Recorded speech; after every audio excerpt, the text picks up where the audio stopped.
It's late one evening and you're scrolling endlessly through your streaming service of choice looking for something to watch. You're getting desperate by the time you stumble upon something like Once Upon a Time in Deadwood, what appears to be a trashy B-movie starring Charles Bronson attempting to cash in on the success of HBO's Deadwood. The villain's even named Swearingen, as if they needed to make it any more obvious. Then maybe you stop and ask yourself, didn't Charles Bronson die before Deadwood even started?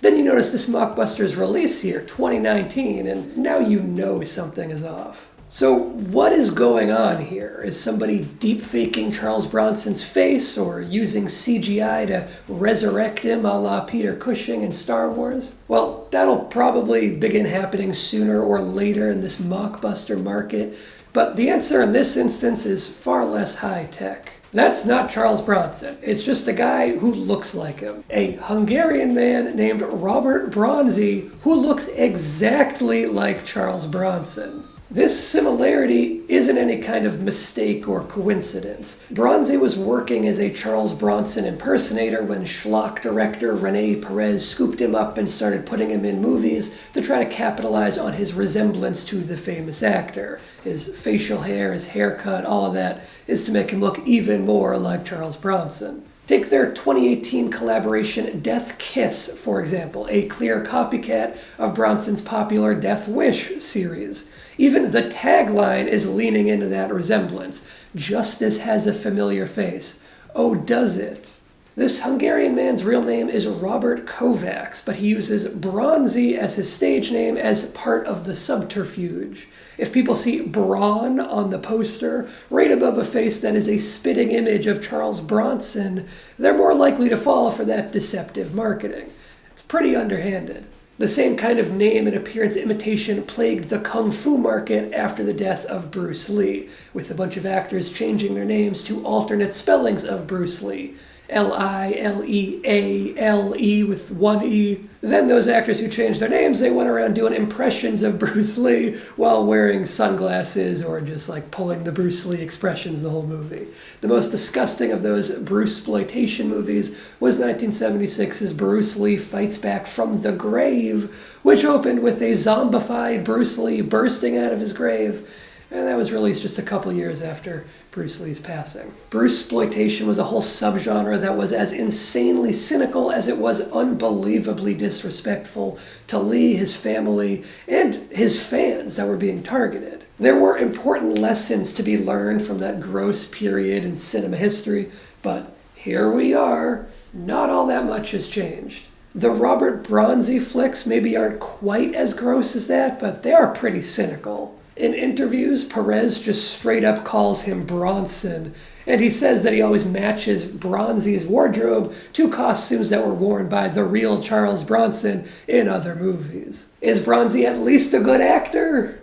You'll never want to see him again. I mean, no, he just looks like Charles Bronson, that's it. He's not being cast as an actor. He's being cast as a face that looks like a dead famous face. Perez even dubs over Bronzi's Hungarian accent to make him sound more like the real Charles Bronson. He gives him an American accent. And Bronzi, or rather Kovacs, knows this. He's on board for the grift. Honestly, I don't really blame the man himself, at least not completely, for this deceptive marketing and cynical filmmaking, but I do blame Perez fully.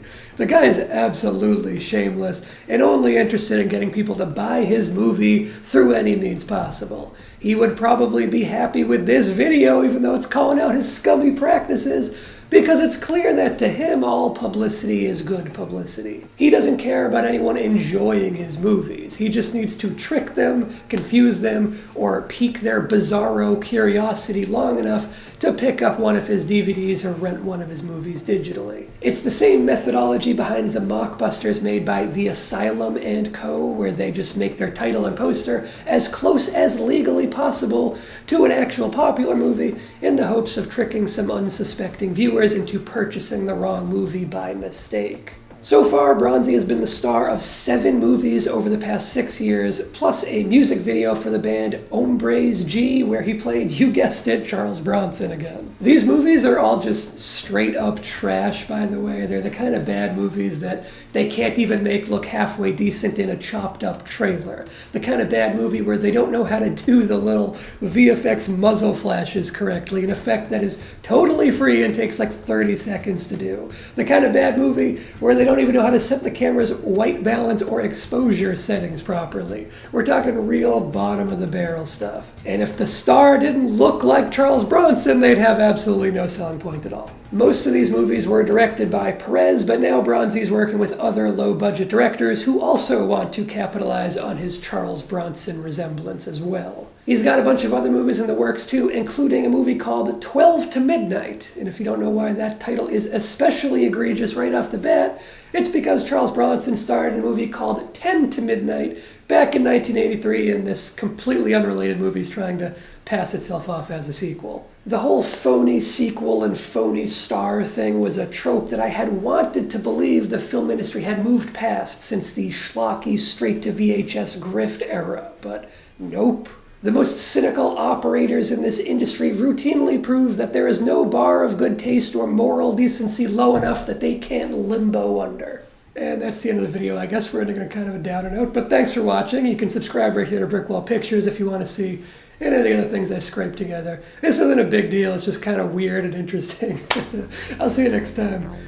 So long.